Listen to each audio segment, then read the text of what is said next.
Welcome to 0 to 60. Matt McChesney. I am the owner and operator of 60 Football Academy and 60 Equipment. Played at the University of Colorado from 2004. 6 years in the National Football League on both sides of the football. That was his dream to play for Colorado. And McChesney grew up in Colorado, always wanted to be a Buffalo, but had a great career. I'm Matt McChesney. This is 0 to 60. That is Coach Prime. We're at the University of Colorado. Brother, thank you so much.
Happy Wednesday, everybody. Welcome to 0 to 60. I'm your host, Matt McChesney. Baylor's on the ones and the twos. We have a lot to talk about here today, so let's get it started and get rolling. Thanks, FanDuel, for all they do to support the show.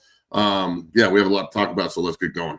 Let's roll here. We're in the building on this fine Wednesday. Matt, lots to discuss here. We were off yesterday, and we're back today. So much news for us to discuss, and I cannot wait to get into it. And we're not going to waste any further time here. We're going to go kind of in chronological order here in terms of the news. Matt, I want to go back to the weekend here after Colorado's loss versus Georgia Tech. Jordan Seaton called out Colorado's offensive identity, and I want to get your reaction to this, Matt. Take a listen. Try to make football complicated. You run the ball, they stack the box. Now you throw the ball. Once they do that, now they spread out. Now we running RPOs. We got a quarterback with legs. Now we're going to let him use his legs. So now we got to get to the point where we're playing chess with teams, you know? And I think establishing a run will help, the pass, the RPOs, the quick plays. Will help everything. When you run the ball, people fear to run. Bingo. Matt, this guy had a greght conversation with Alcorn State coach Leroy Frederick on Monday about this. I think Jordan Seaton is spot on. Matt, what do you got to say? I agree with him wholeheartedly. I'm tired of this shit. Tired of it. I understand it's only one game, and we can come up with as many excuses on why things happen and what the reason is, and the sensitivity in Boulder is through the roof right now, which is something we're going to talk about here in a minute, which I also don't understand at all. It's about goddamn winning football games. It's not about fucking feelings, and it's turned into a feelings contest up there.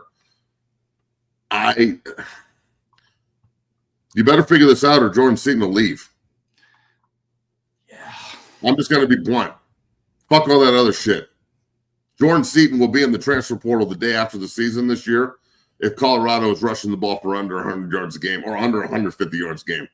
65 yards rushing, I don't care how well you grade out at pass protecting. No one wants to pass protect that much, and all this guy does is fucking kick step. You are not maximizing or utilizing the first pick in the draft potentially at tackle. I guarantee you on everything, man to man, team to team, he will be gone at the end of this season if they don't change what they're doing. I promise you, he will be in the transfer portal, be the first guy out because he wants to be the first pick in the draft, and he wants to run the football, and he wants to be in a place where they go run the ball for 320 yards down your face. He's tired of the run around and the talk. You can see it in his face, and he's saying he wants to play chess, not checkers. I don't know how many times I've said that on this show. He wants to change the offense philosophy to be run first. He wants people to fear the run game, and he knows that from a national perspective and a local perspective, that we are looked at like a joke when it comes to running the football in Boulder. And he's the starting left tackle on an offensive line unit that is looked at like it's a comedy of errors trying to run the football. And do you expect him to his love for Prime is just supposed to ooze through so much that he's blinded to what the actual facts are. And I want everybody to remember what I just said. Your love for Coach Prime is blinding everybody on what is actually happening, and he's using it against everybody. This press conference is an example of this again. Yeah. So, yes, I think Jordan Seaton's right. I think they need to really focus on what they need to do to improve the run game and improve the formations and the motion patterns and put a fullback on the field and actually run the ball at people. Pat played offensive line in college. He's an offensive lineman first. I talked to him about this at the camp. Like, I know you want to run the ball. Go show me you can. Yeah. Yeah. You showed some different variations, but then your leading rusher had 11 carries, not 25. Yeah, I'm sorry, but you got to miss me with the talking. I don't care about your talk anymore. And honestly, they can't prove to me that they're figured this out until Houston. What they do against Delaware, this is an exaggerated scrimmage for a record. Juju's going to play a lot. I hope it doesn't turn into the Julian Lewis experience. It needs to be run the football and work on your offense. It shouldn't be like, oh, Juju's going to play. It's like they're trying to throw that out there to distract everybody from the real issues. So if Juju plays now, does that mean we're going to throw the ball all over the yard and it's going to be his debut? Or can we actually debut a proficient running game? Can we debut something that looks totally different? Because if you can't figure out a way to change the offensive scheme in a week, that's fine. But if you can't figure out a way to add things with Andre Gerard, Big George, and Gunner, and Marshall Falk, and Coach Prime, and God knows, staff, Brian Leftwich, and all these, and Pat, and all these other NFL guys, if we can't put in some concepts and some formation packages that are something we can build off of through the play action game, then what's all these guys doing in Boulder? What's the point of you being there? You think you're going to help you recruit that much? It's not going to do it. No, it gets guys in the room. It does not seal the deal. And people like number 77 are starting to question why nothing happens when they talk about it as much as they do. Why is it that we talk about it and rep all this stuff all week, but then we get into games and it doesn't happen? Seriously, that's what he's asking. 100%. And he leaves if if they don't figure this out, he's gone, guaranteed, 100%. Absolutely. And I don't, for all the effort, all the seemingly concern, personnel, coaching, personnel and offensive line, seemingly the effort you put into want to run the football, and just the pushback I've got after reacting to this with Alcorn State Coach Leroy Frederick is they did run the football. They ran 29 times. No, they didn't. Again, no, they didn't. Go back to what we just talked about, Matt. No, they only really ran it 16 times, 13 of which was Salter, which they weren't designed runs exactly. He was they're a bunch and of scrambles. Scrambling and whatnot.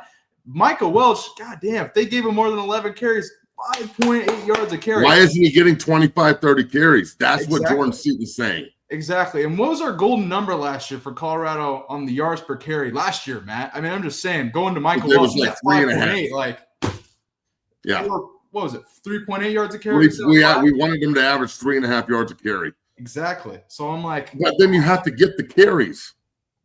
Exactly. Again, like Colorado panicked and they started running just screens and trying to throw the ball down the field rather than doubling down. Georgia Tech had 3 turnovers and doubled down on what they do. Colorado got 3 turnovers and decided to play outside the box rather than just run the ball forward for 3 yards a clip. If you run the ball for 3 yards every time vertically, it's 4th and 1 a whole lot, but we don't go for it on 4th and 1. We would have punted it. There's another example of not playing to win. And I understand that this is going to rub people the wrong. I don't give a shit if it rubs you the wrong way. I'm over it, especially after listening to the players. And then the press conference really, really rubbed me the wrong way. So, again, like the sensitivity in Boulder through the coaching staff, and like the lack, I'm calling out the media right now. All the friend media up there,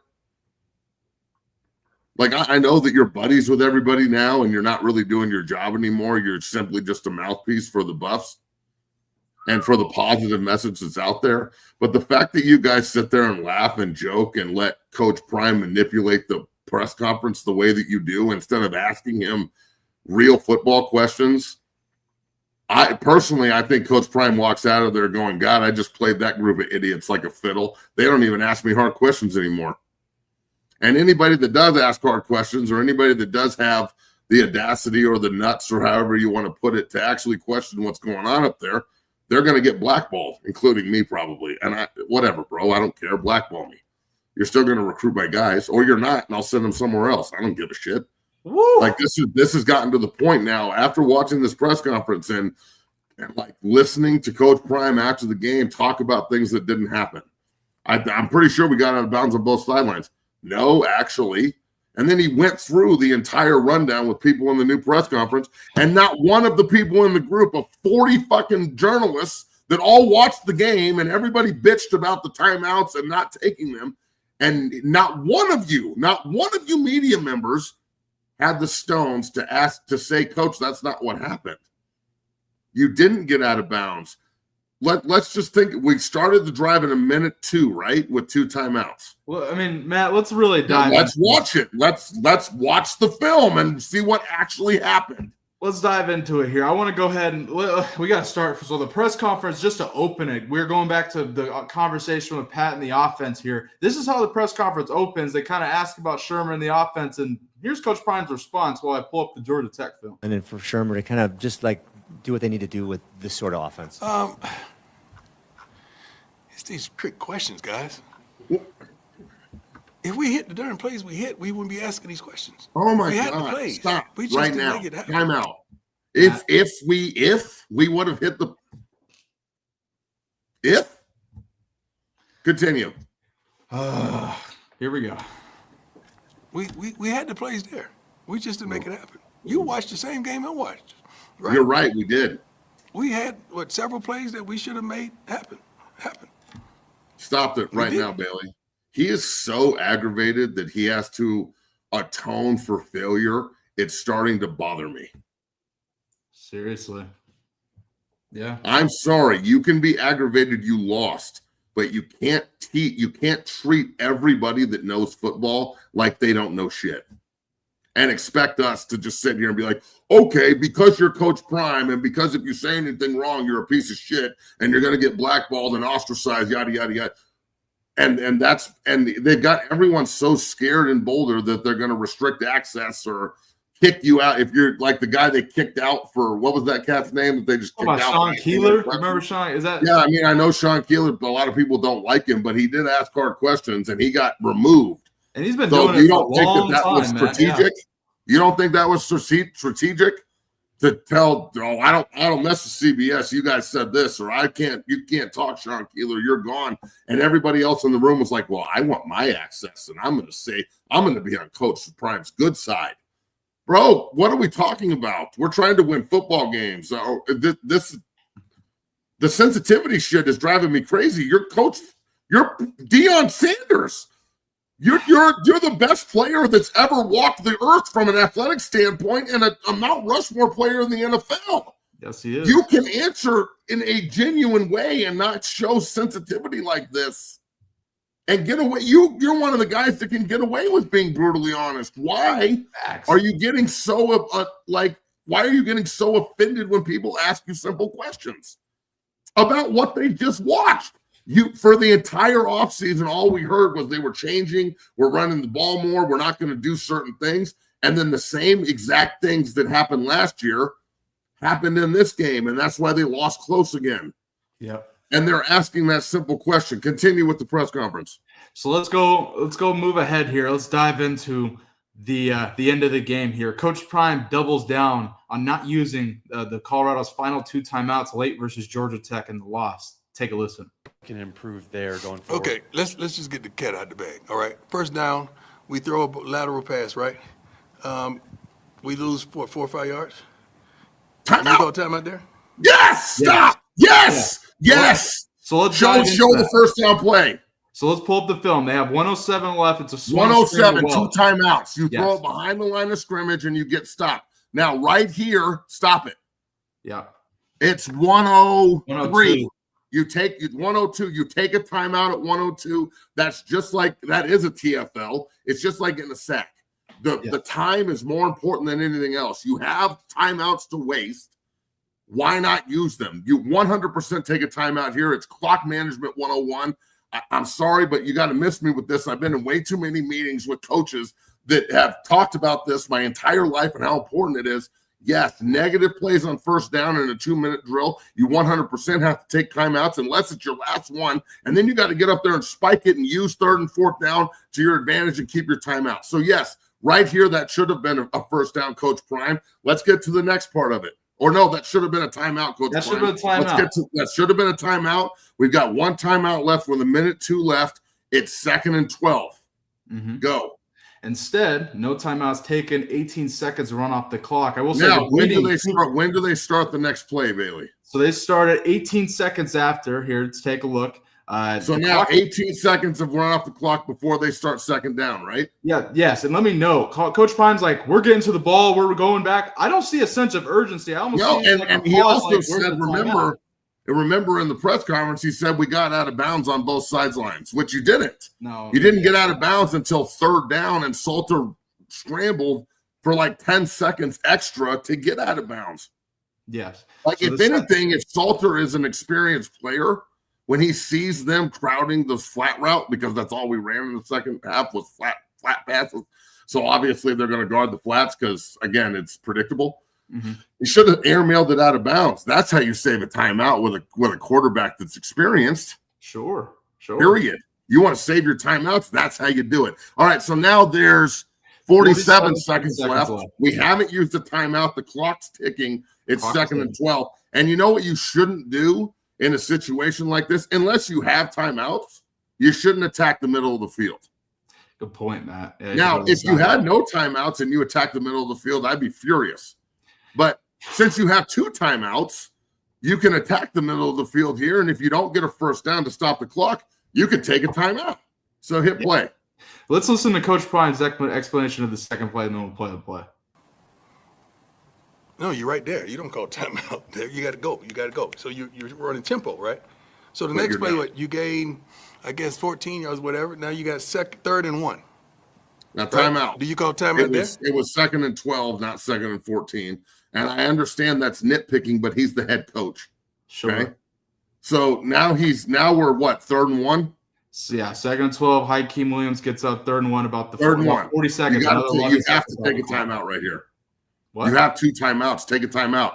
And then get ready for the play you need to run on 3rd and 1 instead of the up-tempo confusion you just saw that took another 10 seconds to run this awful play that they ran, where then Salter runs out of bounds. And then you have 2 timeouts left with him running out of bounds. Just show it. Right now, there's 27 seconds left.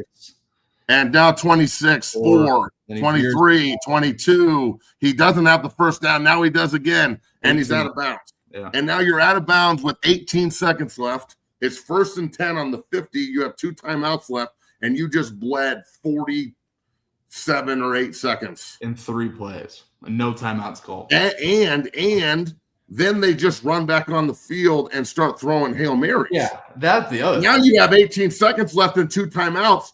And you're not even trying to get down the field to try and run a play where we can score. You just start doing Shedeur Sanders Baylor shit.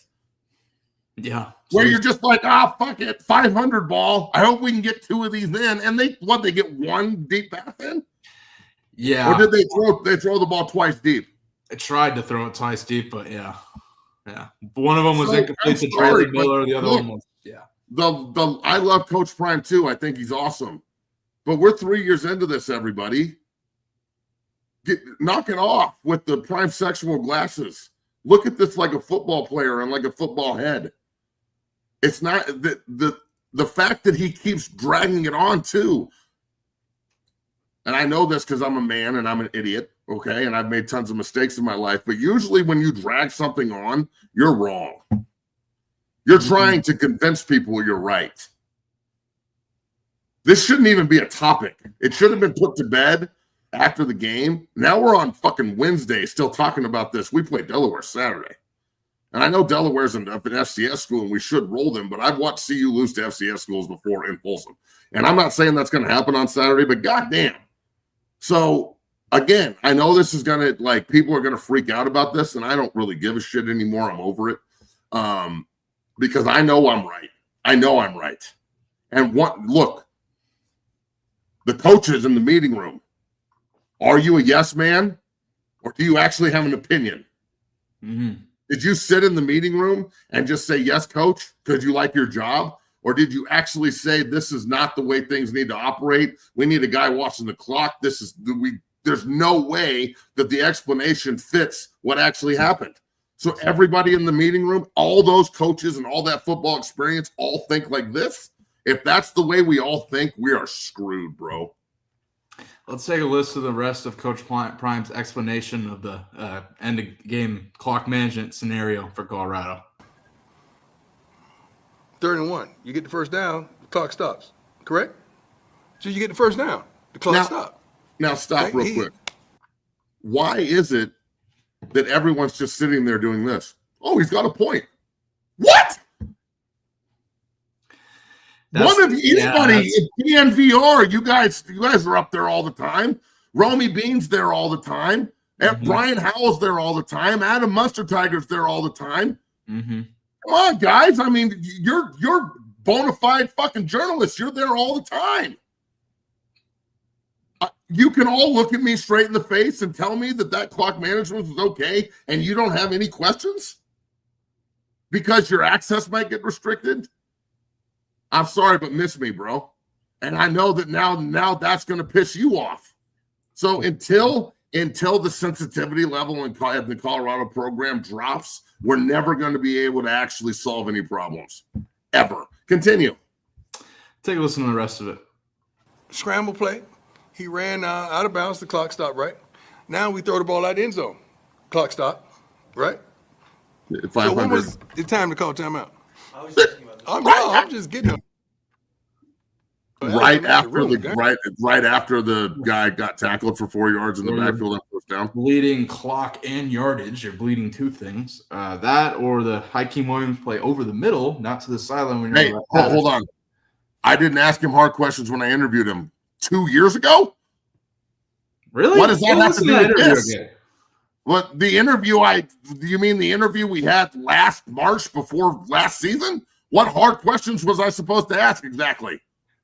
I thought you actually asked pretty honest questions too. Go listen to the interview. Which questions should I have asked him that were hard, bro? This is a totally different circumstance. Again, the sensitivity level of people that can't separate the fact that they literally are like infatuated with Coach Prime and they can't accept the fact that he too makes mistakes. This is an easy fix. I screwed up the clock management. I have to get better at it. That's it, and it's over. Instead of trying to rationalize it and convince a bunch of people that all know as much football as he does. Maybe not played it the same way, but you can't tell me that the knowledge base is different. Come on, man. Come on, Steve fans. Stop with this shit. We all want the same thing. I just don't know how to get there, lying to myself and just accepting an excuse that I know is wrong. Yeah. And nobody will, and people just want to act like I'm the bad guy. Fuck it. I'll be the bad guy. If I'm the only one that has any rationale behind me and can say that what we just watched was horseshit, and then if it would have been accepted as horseshit, then I would just back off. But then to hear that yesterday, and like, Coach Prime, you're the man, bro. You don't need to do this in order to like get people on your side. They are so scared to disagree with you that you don't have media in Boulder anymore. You've just got Coach Prime supporters that are there to only put out the things that he deems are okay to put out. No one's there actually trying to like figure out what happened. Steve Roscoe, shout out. Love you, Steve. And look, I love CU. I want them to be successful. I don't want to see this anymore. Yeah, I agree. It's like last year at the end of the North Dakota State game. Were we not throwing the ball deep? What are they doing? Yeah. Could have ended when we should have just ran the ball or taken a knee. Were we not trying to stat pat and get Shador another touchdown? Did they get the ball back and could have won because of it? Yes. Yes, they could have. So nobody brought that up at that point. I tried to talk about it and I got shit on. Mm-hmm.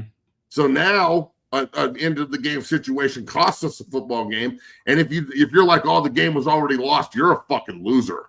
You've never played football before. 1 minute and 2 seconds with 2 timeouts left at the 35-yard line is an eternity, dog. if you know how to control the clock and dictate to the defense. So I'm sorry, you got to miss me with all this shit. I really hope that there were like arguments and fights in the coach's room. I know the players are fed up about it. Jordan Seaton's already talking about how fed up he is in a very professional way because he's a player and he's trying to not sound like a dick. Mm-hmm.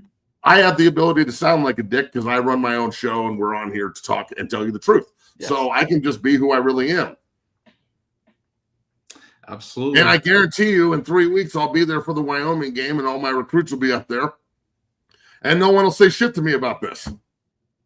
I would love for somebody to reach out to me and be like, could you tell me why you think this way? And then I can have a conversation with them about how the fuck to manage the clock. And we might be able to get something out of this. Seriously. Instead of just Matt's an asshole, who does he think he is calling them out? I'm not calling them out. I'm not calling anyone out.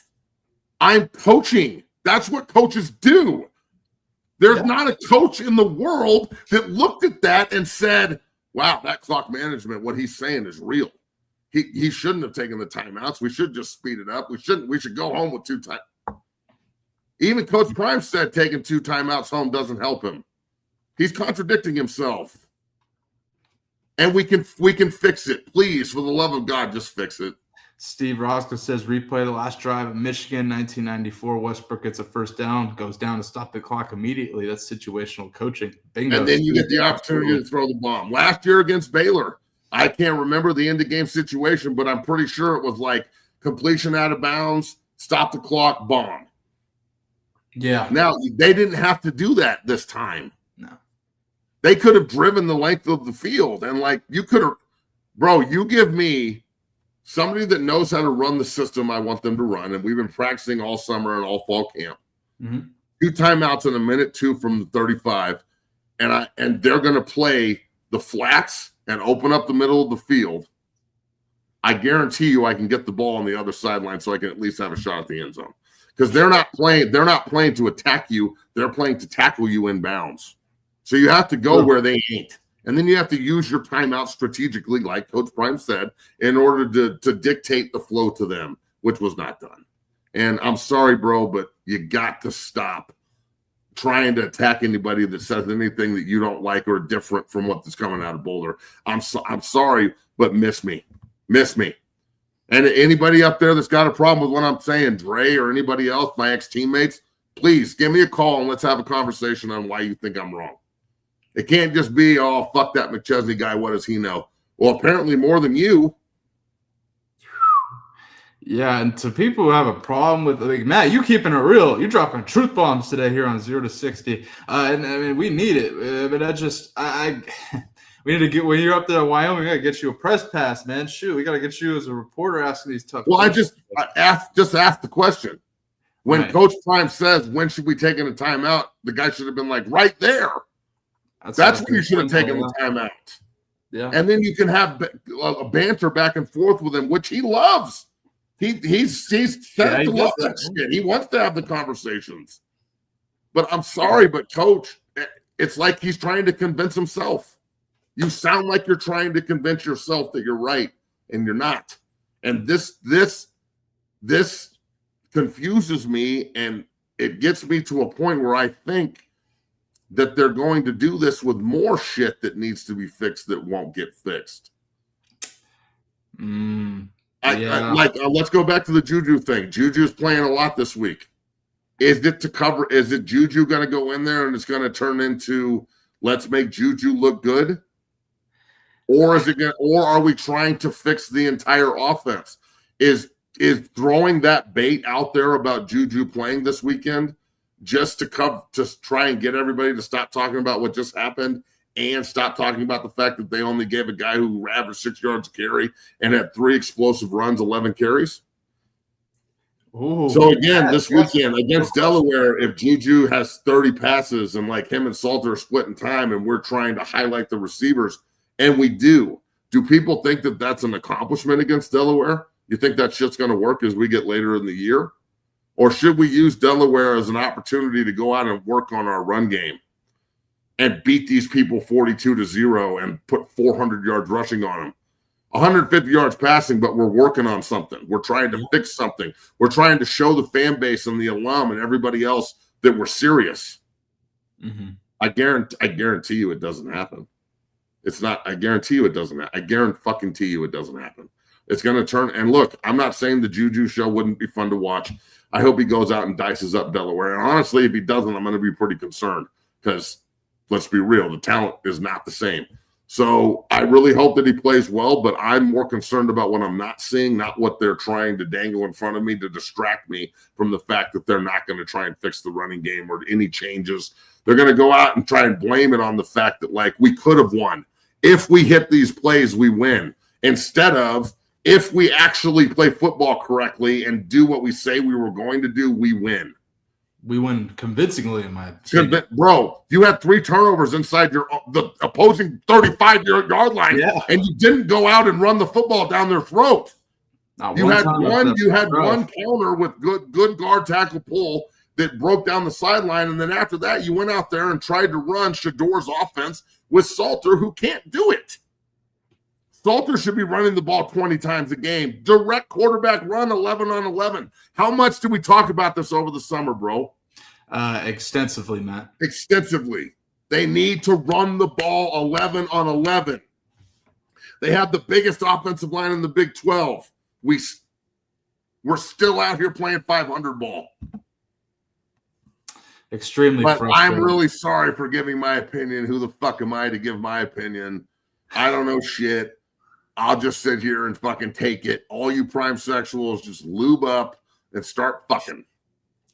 You only bleed black and gold, man. What do you know? Nothing. You only qualified enough. Shout out to Bryce Keels for the super chat. You've been saying the same thing for 3 years. Yeah, I know. Matt, you've been saying this for a long period of time. Look at this one. Bryce, shout out to you for the donation. Even when they lose, they have a lot, or when they have a lot to correct, bro. It's not that I didn't want to hear it. Again, let me ask you something, William, and you can answer like a man or you can just talk shit. Do you think they handled the game correctly at the end, and do you think they ran the ball enough, excluding Salter's 11 carries that were all like scrambles? Because 2 of them were design runs. One of those design runs was the worst quarterback draw I've ever seen going into score. Yes, so they could have had 4 touchdowns that they got 6 points off of when they should have had 28. So tell me, is that right? And do you actually think that, like, them saying they're going to highlight Juju this weekend is anything other than trying to distract people from the negativity that came from week 1? Why do they need to tell us that? Why tell Delaware that he's going to play? It's to distract all of you, so you stop talking about the issue and you only talk about what's coming forward. Bingo. And I hope that they fix it, but if they go out and fix it against FCS Delaware, do you think it's fixed? No, I need them to go to Houston and do it. You go to Houston and do it, and I'll think it's fixed. You come home against Wyoming and beat them 35-0 because their offense is anemic, but their defense is pretty good. But their offense is anemic, let's be real, okay? Then maybe I'll think it's fixed. You go out and beat BYU and you go out and out-physical a team that's going to walk into Boulder and go, you want to know how you beat CU? You apply pressure in pressure situations because they fold and don't know what they're doing. And then also we line up and smash their fucking face on offense and defense. We control the time possession and we'll walk out with a win. Because that's the only way you win that game is to match the bully. You can't go finesse bullies. You can't finesse a bully. Facts. Period. You either play bully ball back and you meet aggression with aggression, or you take it and come up with excuses on why you coulda, shoulda, or if. Woo! Matt, you dropping truth bombs here in the first half of 0 to 60, and you keeping it real. I think it's all. I think it's facts. I don't understand the argument here. I'm really frustrated with the answers from Coach Prime as to the end of game scenarios. I wish he would just be honest. He got all people, greatest athlete of all time, should be keeping it real, dropping truth bombs on the reporters, just being real with it. Like, hey, my biggest concern is, does he actually think he's right? Like, that's the thing is, Coach Prime, do you actually think that the way you handled that was correct? Or whose job is it? Well, if it's not your job and if it's not your job and you don't control the timeouts, whose fucking job is it so we can point the finger at them? Because somebody has to be accountable for this. Bro, if you're an assistant coach and you don't do your job in this circumstance and Coach Prime is just staring at you like it's your job to call timeouts and he fucked this up this way, he would probably be fired. Or definitely like delegated or relegated to some other job. Obviously, you're not going to do your job. You're not going to call the timeouts and manage the 2-minute situation. So we have to find somebody that will. So my question is, Coach Prime, are you in charge? And if you are in charge, do you actually believe the way you handled it was correct? And the next time we get in a 2-minute situation where we need to go win a game, do you still think Shador's out there? Because Shador covered up this shit. Shador made it interesting where we could fucking go be like, oh my God, they won because Shador pulled a rabbit out of a hat. Oh my God. Well, he's gone, dog. He's the third stringer in Cleveland. So that's true. Here's what I'm more concerned about that than what already happened. It's over. I had a lot of respect for coaches like Pete Carroll, who always I felt kept it real and took all the blame no matter who's the coach's responsibility. Delaware's not FCS. Did they move up? Who? Delaware is now in, I believe, Conference USA. They moved up. They're Conference USA, so they're not in first year for the FBS for Delaware. Okay, well, then maybe we should take them a little bit more seriously than just an FCF school. See, I didn't even know that. So thank you, Kat, for educating us. I will say, though, they did have a closer game against Deshaun Jackson and Delaware State than I thought. Delaware State has won 2 games in the last 2 years. So I will say I think Colorado is going to have their way with Delaware. I will say, though, they can't sleepwalk this. They got to take it seriously, keep it real, and get after it. But going back to what I said about Pete Carroll, even if it was his assistant coaches who are to blame, he took the responsibility as the head man. So that's why in this situation, I'm like, why? If it's Prime not in charge of calling timeouts, who is and why? Either way, he should take responsibility, even if that's not the case. Which all of this is insanity. But if you're not in charge, who's in charge? You're in charge. It's you. You. That's why the camera after the play was over, the first down play, where did it pan to? Him. That's why the camera panned to you, because everyone in the truck that's going, okay, close up on Prime, let's see what he does. And everyone's in the truck like, is he going to call timeout? Why is he not calling a timeout? Who on the sidelines in charge of timeouts? How do we pan to him? Come on, man. Wake your fucking asses up, guys. Stop with this shit. Stop. You're starting to sound like religious zealots that just blindly follow crazy shit. Stop. Just stop. It's okay to question something that you love every now and then. It's okay. In fact, in my opinion, if you won't question it and you won't criticize it, you don't really love it. You don't really give a fuck. You're just along for the ride, dog. You got your Prime jersey and you got your fucking Buffalo stickers, and it's just a Friday night out for you, right? Fuck it.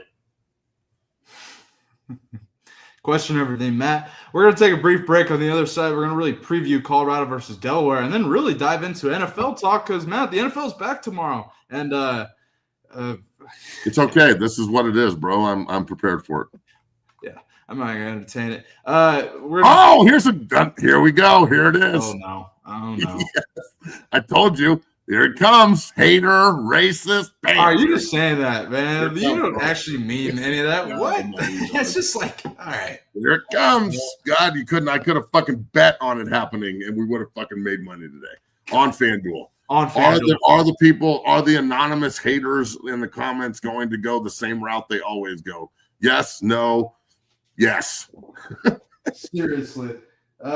When we come back on the other side, we're going to preview Colorado versus Delaware. Talk NFL as Matt. Eagles, Cowboys tomorrow night. Cowboys are 8.5-point underdogs against Philly, and I can't wait to discuss that game with you. Also, Colorado State Sheep, your favorite. They had an interesting trick play late against UW, Washington Huskies, and Jed Fish, and I want to react to that with you. Dave Portnoy says some crazy shit about how he thinks he's smarter than NFL play callers. Mike Gundy and Dan Lanning are going at it, and Mike Gundy's got a new commercial that I want Matt to react to. If you're watching, pound the like button, subscribe, become a member of the Dungeon family today. It's been a great first half of the show, folks. By the way, we got almost 400 people on YouTube here, only 38 likes. Pound the like button, folks. Help us grow the channel here. We're almost to 17,000 subscribers. And, man, this is a good time to be watching 0 to 60, brought to you by FanDuel. We'll be back in 2 minutes, folks. Peace.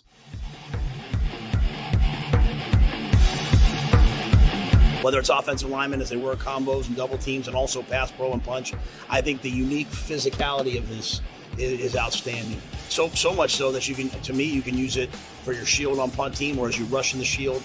There's so many different ways that we're using it. We get better a little bit every single day, and I just wanted to say thank you because I hadn't ever thought of this, and when I saw it, it made total sense, and we're doing a great job with it. So thank you, man. Go Big Red.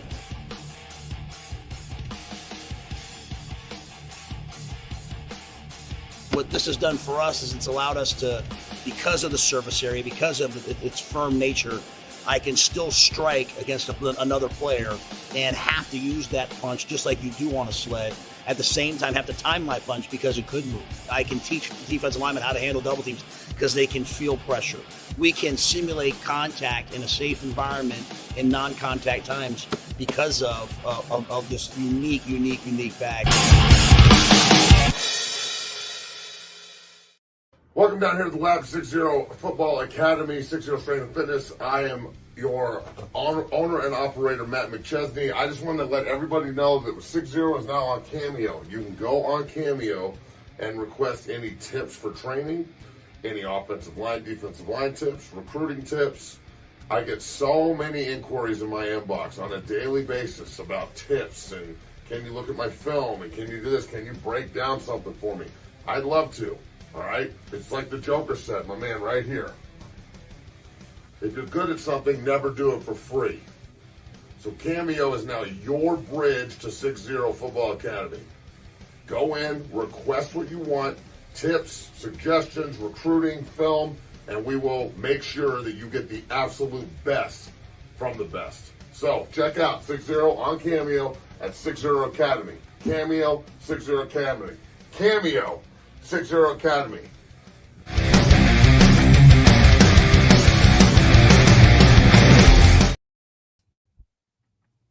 And we're back in the building.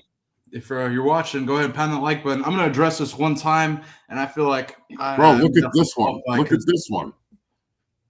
Critiquing Prime doesn't help. Wow. And your parents let you get away with everything, homie. I will say this one time. I don't know where the race scenario is coming at Matt or I, but this is ridiculous. First of all, I'm not white. I'm mixed here, and there ain't no racial bullshit going on. We're keeping it real and critiquing what we see. I don't know where the racial shit's coming out of here, but miss me with what does that have to do? What does that have to do with play calling? We're all black and gold, bro. Exactly. Stop with the race shit. You sound like a fucking idiot. That's why we go to that. You sound like an idiot, dog. You sound like a fucking idiot if you think this is race-based. You're not listening. Come on, stop. It's low-lying fruit. You're not that stupid. That bullshit. Let's move forward. Matt, let's actually preview Colorado versus Delaware and dive into Colorado's keys to victory for Delaware. I think Colorado's got to, establish the run game, really find their offensive identity, hopefully in this game here against some lighter competition. Now Delaware moves up to FBS. In their first season in the FBS here, they played Delaware State last week, and actually a closer game than I expected against Deshaun Jackson, his first game coaching. Now, Colorado defensively, hopefully stops the run better. Offensively, leans into the run game, finds their offensive identity, and Coach Prime says Julian Lewis will play. Let's take a listen to his comments there, and then Matt will get your preview here. Take a listen. A couple weeks ago that, Caden is the starter, obviously, but you expect to see Julian at some point this season. Yeah, he's playing. He's playing this week for sure. What do you expect to see out of it? I know when I'm going to see him. What's that? You just don't know when you're going to see him. I know when we're going to see him. What does that mean? When are we going to see him? I still think it's going to be in the second half. I think he's expecting to get up early, and that's what I think. But, Matt, what do you expect for this game? Kind of give us a preview from your eyes. What I hope to see is a total commitment to the running game because Delaware runs the same offense we just got done struggling with, which is going to give them a ton of, juice to come in here and see if they can upset us. I want to see them lean on our massively big, really talented offensive line and Atkins, who I think is a really good tight end and big and physical. And I love our backs, and I think our quarterback can really get it if he's put in the right position to go get it. I want to see them control the time of possession and run the football and limit mistakes and work on the things that they struggled with in the run game. I don't really care if Juju's in the game unless they're up. If they're up by 4 scores and he gets to come in, then I'm cool with it. But if they're in a dogfight, I want the guy that we came to the party with, like, start the starter and play the starter and let's get better. Yeah. You know, like, list that. If I'm Delaware, I'm looking at this and going, oh, well, they're already telling everybody the backup's going to get in the game. Like, I'm sorry, but this is football. This ain't like, folks, anything can happen in football games. Yeah, seriously. Like, anything. This isn't Delaware's a good football team that's going to come in here motivated that just got a dub. Like, they're not going to just back down because Coach Prime's Buffaloes are on Fox. If anything, they're looking at it as an opportunity to make us look terrible. And you think it was bad against Georgia Tech, go struggle against Delaware or lose, for God's sakes. The sky's going to fall. So the only way I can see that happen is if we allow it to happen. If we don't game plan correctly, we don't operate correctly, we don't control the time of possession, we put our defense in bad situations, which the offense didn't do in the first game, so that's good.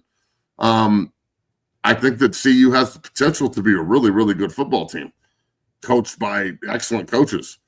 But we got to show it. We got to get better off last week. We can't blame it on what ifs. Like, what if we would have hit these plays? Well, yeah.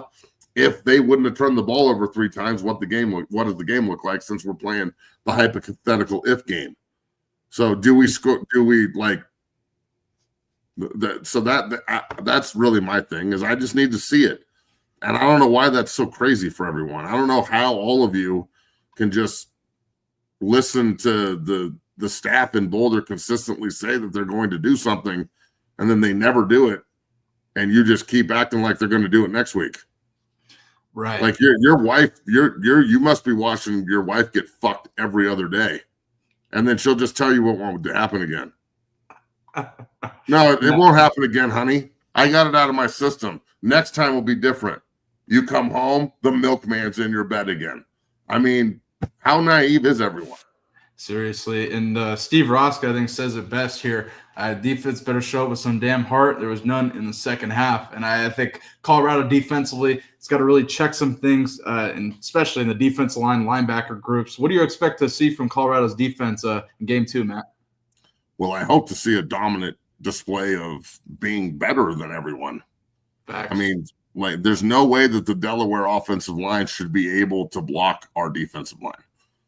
Agreed. Period. And defensive line, like, you get 360 yards rushing put on your ass or whatever it was, that's on us. That's a good answer. On us, period. As a guy who played 3 technique and 5 technique there, if we got worn out in the run game, it's because the offensive line wore us out up front, period. It's on us. So, period. There's no ifs, there's no buts, there's no nothing. It's these people lined up and beat the living shit out of us. The team that's coming in here runs the same exact offense. If you don't take them seriously, they will embarrass you on national TV. Get your heads out of your asses and start playing every down like it's the last down you're going to fucking play, or I will replace you with somebody that wants to play hard the whole game. Period. Yeah, stop standing up and trying to make plays and start playing through people's chests with good leverage and make the play that comes to you. Why do you think they're double teaming you, defensive line? Because they're running the fucking ball at you. Stop trying to make the play and look and peek and play all tall and shit, because we can tell when Barnes and Otis are playing tall because they're 6'6". I know when you're looking for the ball because you're taller than everyone else and you're looking. Stay down, use your hands, be violent at the point of contact, understand the difference between the postman and the drive man. When the offensive line's making calls, listen to the calls so you can try and pick up on what they're doing, and then take advantage of it by being mentally smart enough to walk off the field and go, every time they say caddy pulls, he's really lying on his hands. When their feet are close together, they're going to double team. Listen to their calls. This is what they're saying. It's not fucking rocket science. We don't have a lot of dummy calls, bro. Deuce means we're double teaming you. Ace means we're double teaming you. Trey means we're double teaming you. Cap means there's a puller. If I yell out, out, out, we're fanning. Stop acting like it's fucking hard. So, like, defensive line is about want, dude. It's about the ability to want to go be physical in the trench. You can't go out there and be like, well, if I would have played the double team better, they wouldn't have ran the ball down our throat for 360 yards. Nah, stop. We got our ass beat up front. Do something about it. Show everybody that it was a learning experience instead of the experience. Well said, Matt. And I mean, no better way, no better person to say that than somebody who dominated at the 3 technique position for Colorado. I think this is Colorado should dominate Delaware. They should have no issue with that. We should have no issue seeing Julian Lewis in the second half. I mean, Colorado, I think the biggest takeaway from this game and what I got to see from them is they got to find their offensive identity. They got to, if 3rd and 1 on the 50, you better run the fucking ball or else. 4th and 1. Can we go for it from now on, please? 4th and 1. Jesus, go for it. Like, again, Matt, stuff we've reiterated over and over again. Chad Brown said it. Steve Rosga's affirming it. They were out there playing for the bag instead of playing for their brother, and I agree. Chad did, but that's Chad Brown, Steve Rosga, and Matt McChesney saying it. But who the fuck are we, right? Who the fuck are those guys? They didn't play for Coach Prime, so shit. The University of Colorado started 3.5 years ago when he got hired. Exactly. Steve, well, we got to get you back on the show, get your perspective, because I think you're keeping it real, and I think we need that in this space, 100%. Shout out to you for tuning in, my man. Matt, let's go to the NFL, dive into NFL. NFL returns tomorrow night, Cowboys-Eagles. I can't wait for it. It's going to be a hell of a game here. Dak Prescott and the Cowboys got George Pickens down to go with CeeDee Lamb on the receiving core. No Micah Parsons, though. He's in Green Bay, and then Philly, I think, is just continuing where they left off last season. Cowboys are 8.5-point underdogs on FanDuel. The show is brought to you by FanDuel. And I don't know. I think it's a lot of points for a week 1. What do you got? What do you think of this matchup, Matt? 8.5-point dogs? Yeah, Cowboys are 8.5-point division game? Yeah. I mean, I'd probably take the Cowboys in that. Me too, 100%. Like, a lot of people are betting Philly. Like, to beat them by more than 8.5? Yeah. Oh, man, that's a 10-point. Look, could I see Philadelphia winning by 10? Yes, absolutely. Could I see Dallas keeping it close and playing hard? Yeah, it's the first game of the season.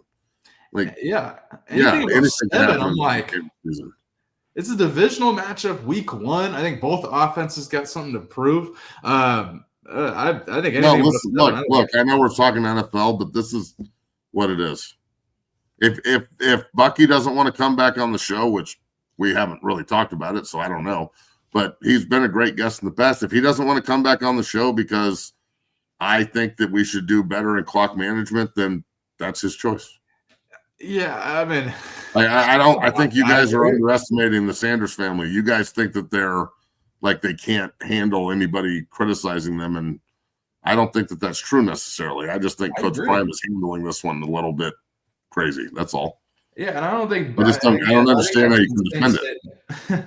Like, it is what it is. All right, look, Dallas and Philly, these two teams hate each other. Obviously, it's a great division rivalry. Dallas has a lot to play for to say that it's not about Micah. I don't know how they're going to stop Philadelphia running the football if Philly wants to go out there and do it. The only thing that they can bank on is Philly's going to be sluggish and extension of the preseason shit and like Super Bowl hangover and all that. I don't necessarily see that happening. I think Jalen Hurts is kind of like zoned the fuck in. He didn't even smile when he saw his Super Bowl ring. He was just like, cool. Closed the box, moved it over. Like some chick was rubbing his shoulders and he was like, not now, bitch. And just, like Jalen Hurts is on some other shit right now. Oh man. Yeah, I think Philly will win the game, but I might take 8.5, bro. I'm sure that number will drop the more people that take it. Open at 7, it's up to 8.5. I would certainly take 8.5. Anything above 7, I certainly have interest in Dallas. I don't know, Matt. I think both offenses. I don't know. We've seen a lot of overs and low-scoring games the last few years early in the season in the NFL. I don't know. I think this could actually. The total is an interesting number, Matt. 47.5 right now. I think that could go over. I mean, in my head, it's around like a 50. Well, they're saying 27-24, 31-20, something like that. Exactly. Round 51. Yeah. I'll take the under, but then if you take the under, you can't take Dallas in the points. Or no, if you take the under, take Dallas on the points. Yeah. Because then they kept it close and the game's not a blowout. If you take the over, take Philly minus 8.5. That's what I would do. Oh, man, I don't know. I like that. I like Cowboys 8.5 and the over personally. I haven't placed a bet on this game particularly yet.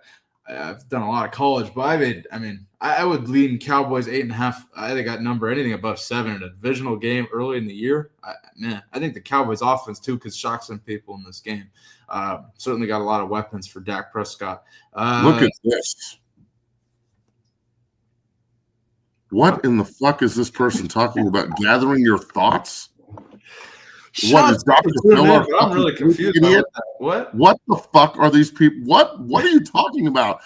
Again, hold on, time out. Everyone, come in, take a deep breath, gather your thoughts.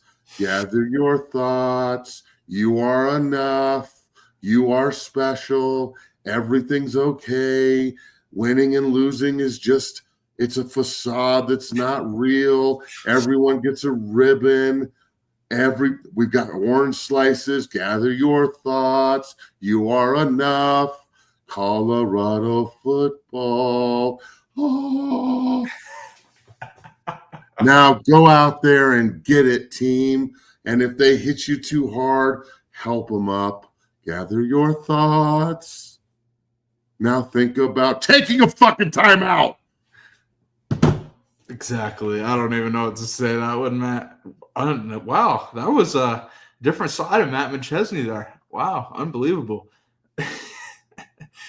Let's go to stick on the NFL here. We'll kind of preview this game. We haven't talked any NFL here, but it's kicking off. Chiefs, Chargers. I want to say that's where Brazil. I want to say Chiefs are 3-point favorites. Not that that matters, but I don't know, Matt. I think this could be the year the Chargers win that division. I don't know.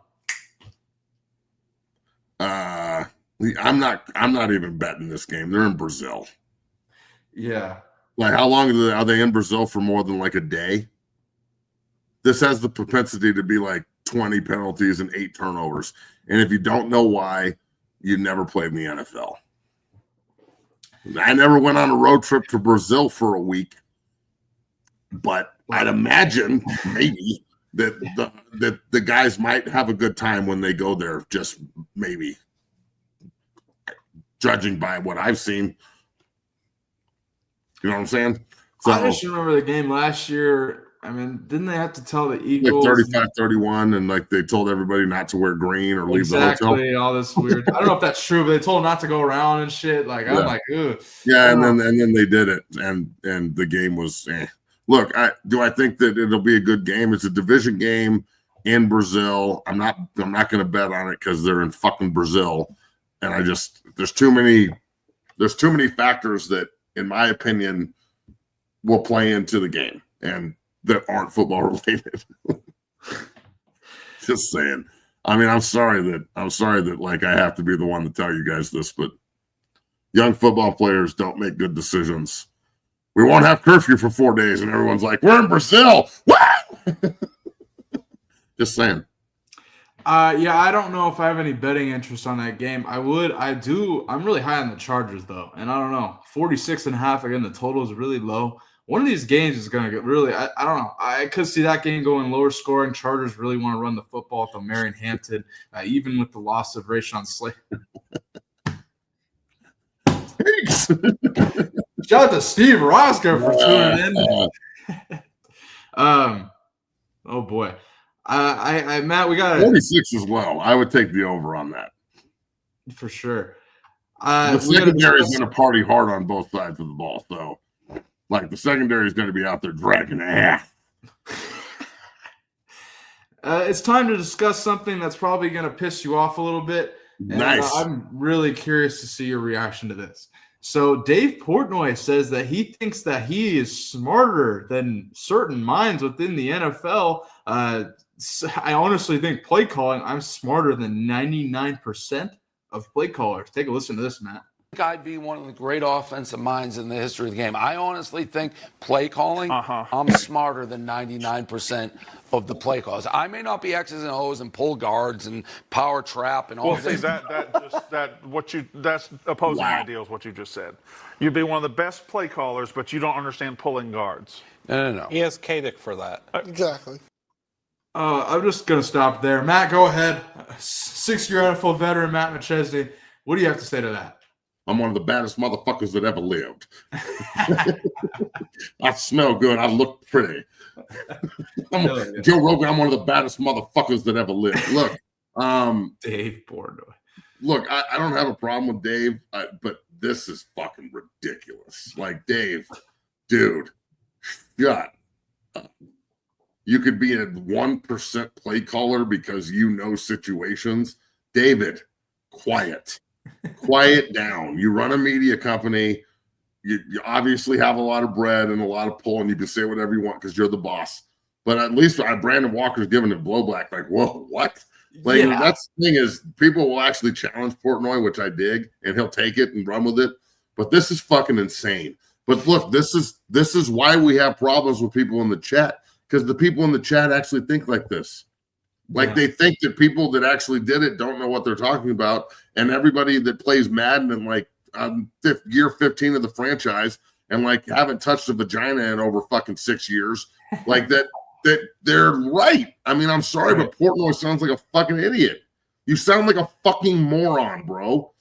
Any respect you had from anybody that plays football is only showing you that respect because you have money and you own Barstool, period.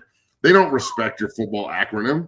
And when you say shit like this, it makes everybody go, Dave, you're a fool to your face. And then when you leave, go, this guy's a fucking moron. He actually believes this. Come on, homie. He just sounds dumb.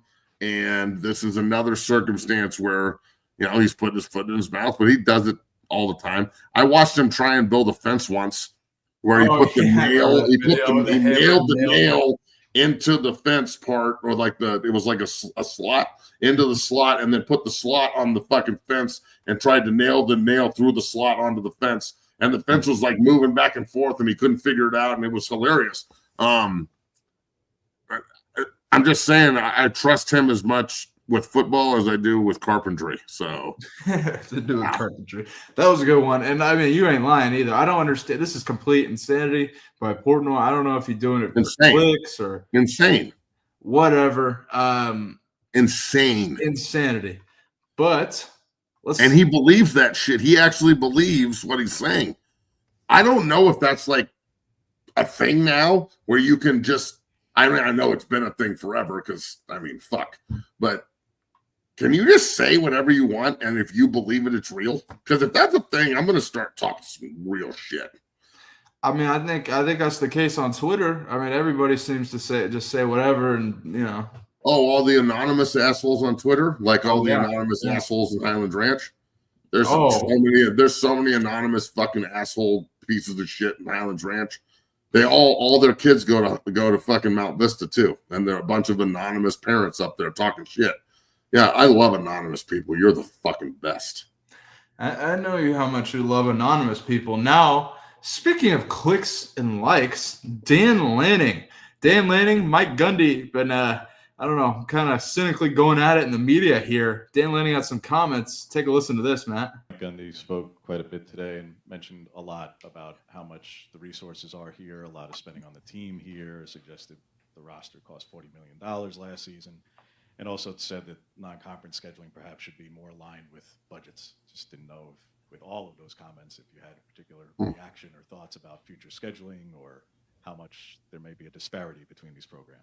Yeah, it sounds like there is, listening to him talk. Like I said, I got a ton of respect for Coach Gundy. Ultimately, how blessed are we to be in a place that's invested in winning? If you want to be a top 10 team in college football, you better be invested in winning. And we spend to win. Some people save to have an excuse for why they don't, right? And ultimately, like, he's a great coach. They've done an unbelievable job, but I want to be a team that's competing at the highest level. And we're really fortunate to be in that situation. So I can't speak on their situation. I have no idea, what they got in their pockets over there. I'm sure UT Martin maybe didn't have as much as them last week, and they played. So we'll let it play out. Dan Lanning calling him out. And Mike Gundy, I don't know if Matt, he's got a new commercial. Shout out to Mike Gundy. I don't know if it may not have enough money in the roster, but Mike Gundy's inking some deals here, and he's got a new cell phone ad here. Matt, take a listen. Yeah, Coach, any changes coming this week? Yeah, I'm going to make some cuts. Look, Big Wireless wants to come after me. I'm a man. I'm not 40. I'm 58. Why would I overpay when I can get consumer sailors, unlimited plan, 2 lines, $30 each? Fast, reliable coverage, 2 lines, $30. You get the point. Shout out to he's even getting an ad on our fucking shit.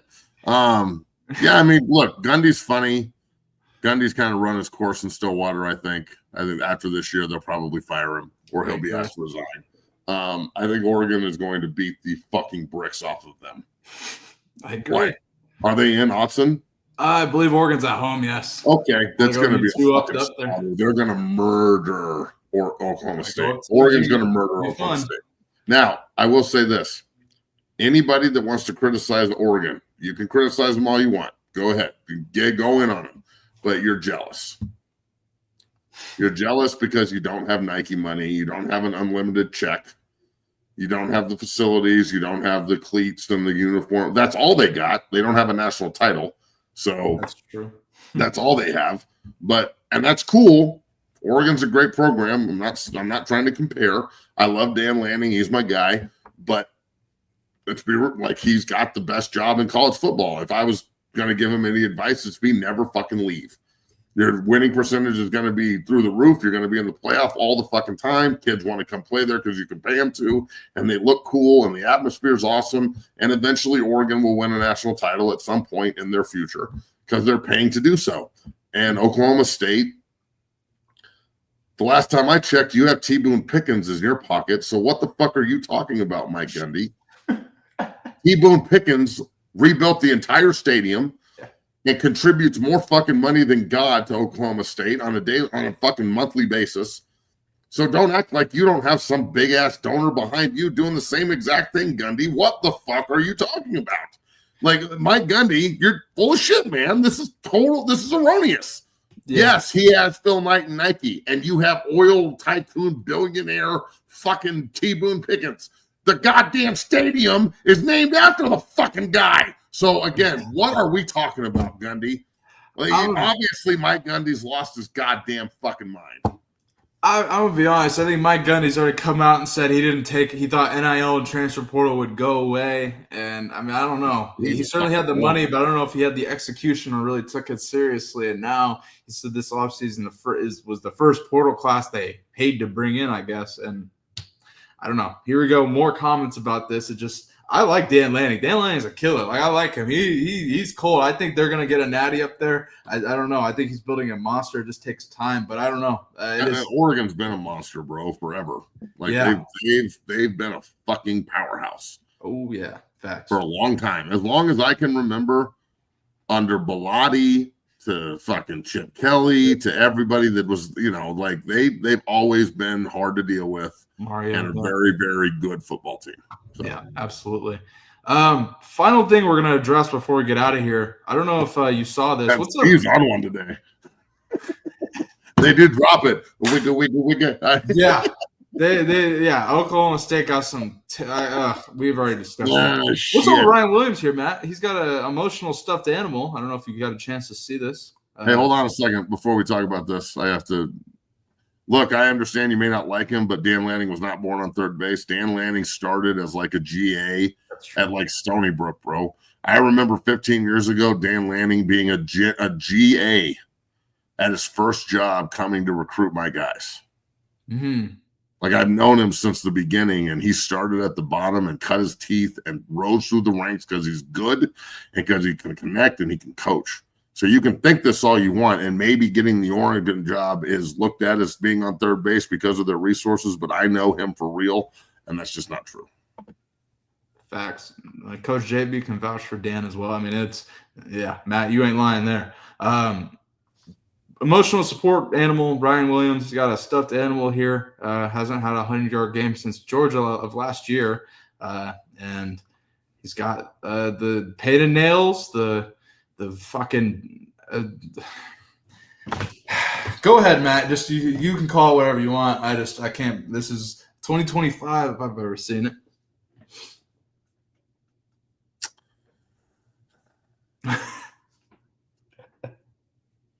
I'm just thinking in my head what I would say to him on the field. Right. Like, cause I didn't wear a mouthpiece just so I could articulate how much I was talking. Mm-hmm. I used to like study the media guide like I studied formations.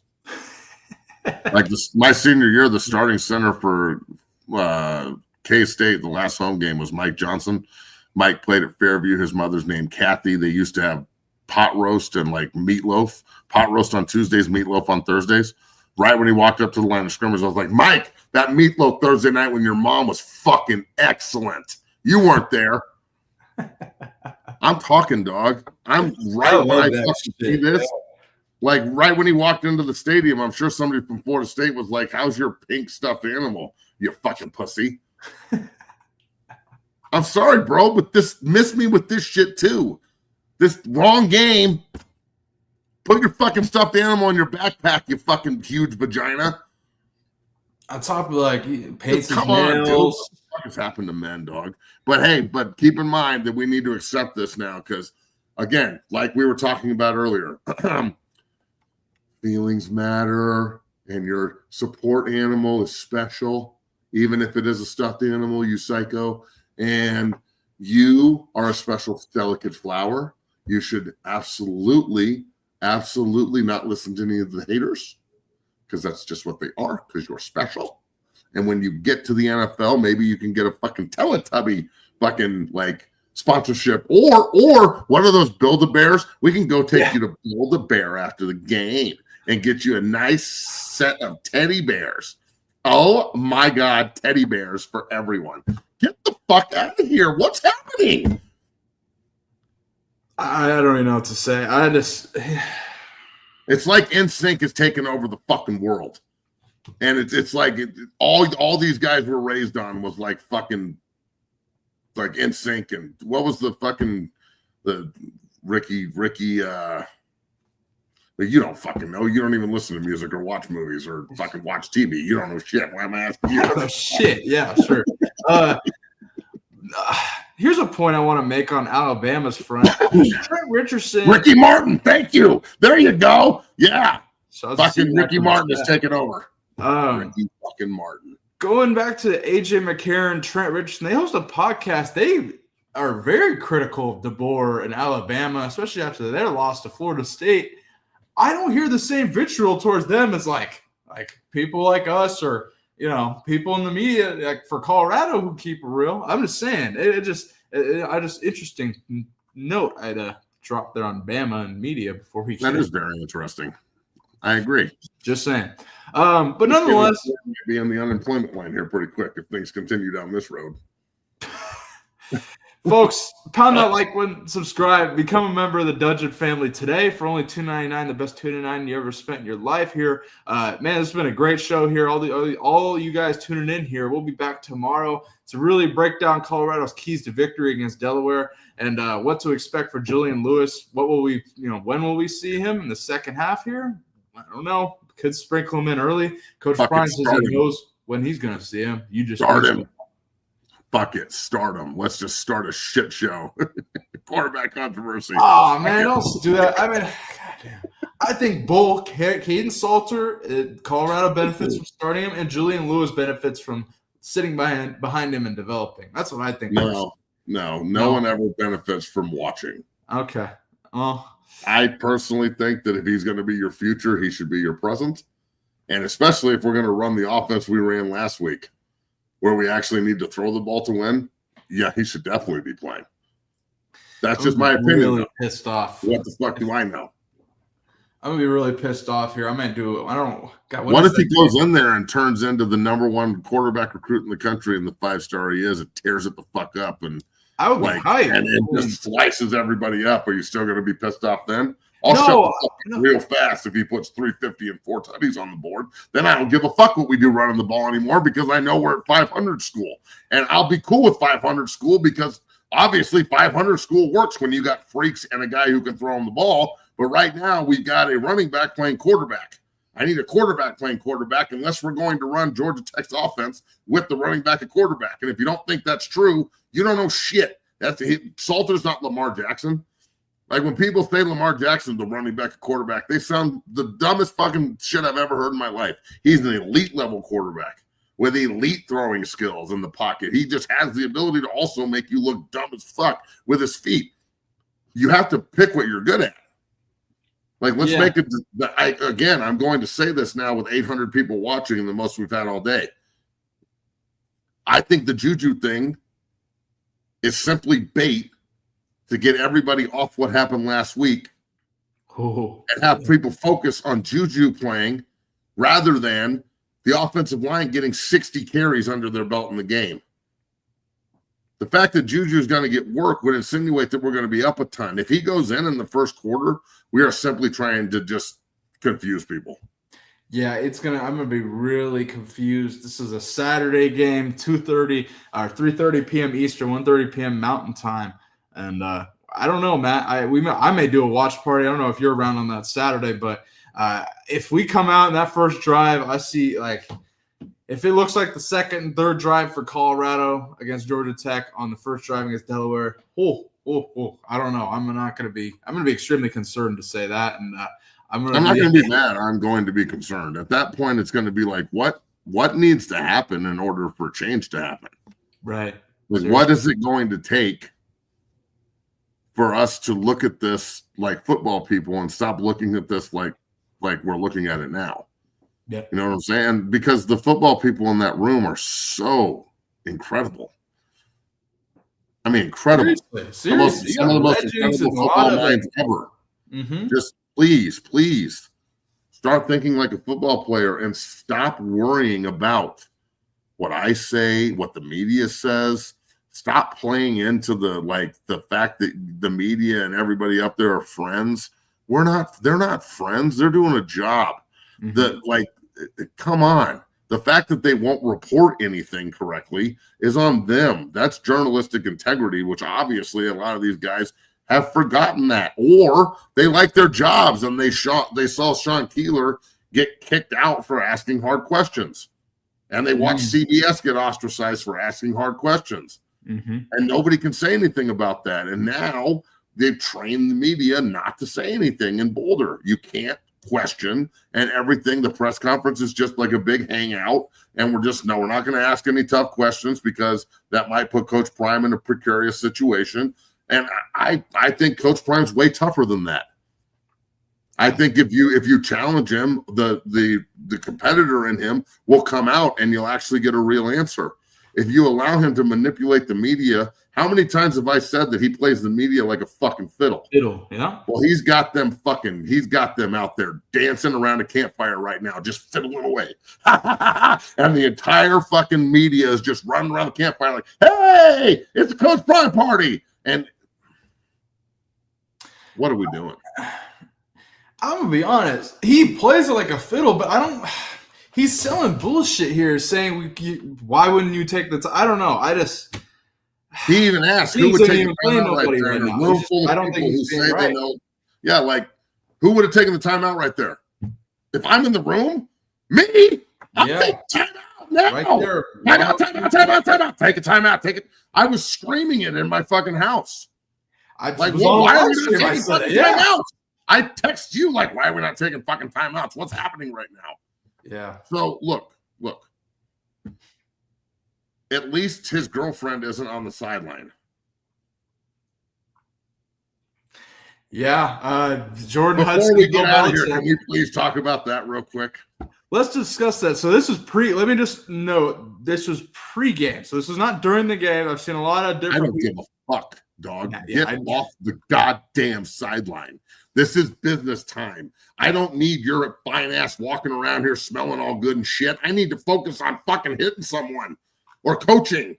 Yeah. I can't when Bree's around, I can't focus on anything. I'm like walking into walls and shit. If she was on the field, be like, oh, good job. I'd be like, oh, fuck, I can't focus. Oh, man, here, I'm trying to pull up the video here. Somebody give me a towel real quick. I got to go in the corner for a second. I'm in football pants. Fuck. So take a look at this, folks. What is he saying to her? Or what's she say to him? Go sit in the box and leave me the fuck alone is what he's saying to her. I'll see you after the game. Go fucking watch Teletubbies upstairs. It's JV said fucking like Timmy she's asking time for with my money for 24-year-old girlfriend. Yeah, this is Bill Belichick saying, go sit in the fucking box. Now, get the fuck away from me. And he's not wrong for saying it. This is just another bad look. This is a bad look. This is bad. And then to lose 48-14, then maybe he's studying the sheets more than he's studying the sheets. You feel me? They looked extremely. And that's cool. That's cool. He's 73. She's 24. She's got needs. Fucking 7-on-7 can wait. Like, I don't have time to study North Carolina State today. I gotta go like do some yoga on the beach and shit and like all that stuff. So that's cool. But yeah, get the fuck off the sideline, homie. Please. Jesus Christ. You talking about a team that struggles to find an offensive identity. They looked horrific offensively. Maybe he was asking her. Maybe he was asking her, like, they're tackling. Who should start? Who should start at center? And she was like, this kid. And he was like, cool. Oh my God. Or maybe like, because, you know, like he gave it the 2 deep and there was no 2 deep. Mm-hmm. He wrote out the starters and handed it to people. I saw that. Like a prick. Like maybe she was just like finalizing the roster. This is like so disappointing for me. This is a team I was excited to like watch. And Bro, that was a big Gio Lopez guy. He really struggled. He was terrible. Yeah. They have another game against Charlotte this weekend. We'll see if they can get a victory and turn around the momentum a little bit because, oh boy, Alabama, Coach Prime in Colorado. I mean, we all get Arch Manning. Football's back. That's for damn sure. That's People right. are losing their fucking minds. That's right. That's right. We'll be back tomorrow here on 0 to 60 to really preview Cowboys and Eagles, really dive into that game here as the NFL is back as well. Football season is here. Fuck. Joey. How long, Joey? What's the over-under on FanDuel? What's the over-under on how many guys on the team fuck her? All right. What's the over-under? It's like coach's daughter stuff, bro. If you're a coach and you have a daughter, don't bring her around the football team. I thought we talked about this. This is a known. Tell me I'm wrong, Bailey. We had extreme coach's daughter. Stay the this. fuck away. Well, she might as well be his fucking daughter. She's 4 years old. He's 86. Bill Belichick is 107 years old. Bill Belichick is 127 years old. She's 22. He's 157. She's like 14. This is like some medieval shit. She's getting like fucking marrying up in class and shit. I'm just saying, if I was a player on the team and I'm like, the best way for Max Johnson to get back at him for not fucking starting him is what exactly? Wow. Shout out to Max Johnson for coming back from a brutal leg injury where they almost had to, amputate his leg. Comes back with a touchdown to his brother, Jake Johnson. I thought that was really awesome. Cool. They need to start that kid. But if they don't start him, I know a way to get back at coach quick. She's not. Come on, dog. I know he's paid, but money can only take you so far. Sure, Matt. Shout out to Jake and Max Johnson. I got you all fucked up, Bailey. You kept. You okay? Shout out to them. This is what I do. I keep talking. I know. You agree with me. I learned it from some people that I watch. Oh, man. We'll also preview Broncos and Titans tomorrow, as I don't think Matt or I will agree in that game at all. I'm super you high think Tennessee's going to win. You're out of here. That's right. Cam Moore and the Titans, baby. He's coming to shock the world. Least talks about #1 pick ever. I'm telling you. I think that's going to be a closer game. Least talks about #1 pick for a reason. Shador Sanders. Yeah. He didn't go #1. Fucking 155. What did he go? 155? 144, I think. 144? Yeah. Shit. I would have taken 144. I went like undrafted. I went negative fucking numbers. They didn't even want my ass. Shout out to Shador, man. I don't know if we'll be able to talk. We won't talk about Shador until he sees the field. Matt and I have made this clear on this show. So Instead, figured it out. He's not rubbing off me. He's rubbing off on me. He forgot on.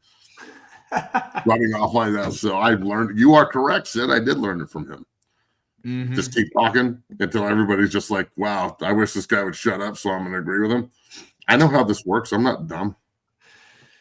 Good show here on this fine Wednesday. We'll be back here on Thursday. Shout out to Joey B for tuning in. Says, Matt, thanks for keeping it real. Signed Douglas County. Douglas County can blow me. Great. This entire community. Matt just loves you all can kiss. Your hockey town asses can kiss my ass. All of you. All you snitches on here that are going to send an email. Both cheeks. Mwah, mwah. Sorry ass motherfuckers. But hey, tomorrow's going to be fun. Tomorrow's going to be a massive show here as we dive into Colorado's keys to victory against Delaware, talk NFL. So if you're watching, pound that like button, subscribe, become a member. 800 people in here, pound that like button, help us grow the show here. We're almost to 17,000 subscribers. So can't thank you all enough for supporting the show and helping grow the community here at 0 to 60. We'll be back tomorrow here on 0 to 60 at 2 p.m. Eastern, 12 p.m. Mountain. Matt, any closing thoughts before we get out of here?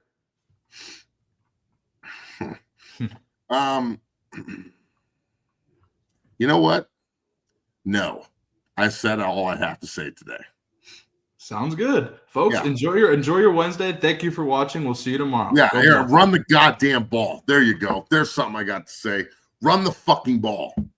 Run the fucking football vertically at people and get nasty and let your offensive line go out there and eat. That's what I have to say. Run the fucking ball. Thank you very much. Happy Wednesday. Enjoy your Wednesday, folks. We'll see you tomorrow. Go Buffs. Peace.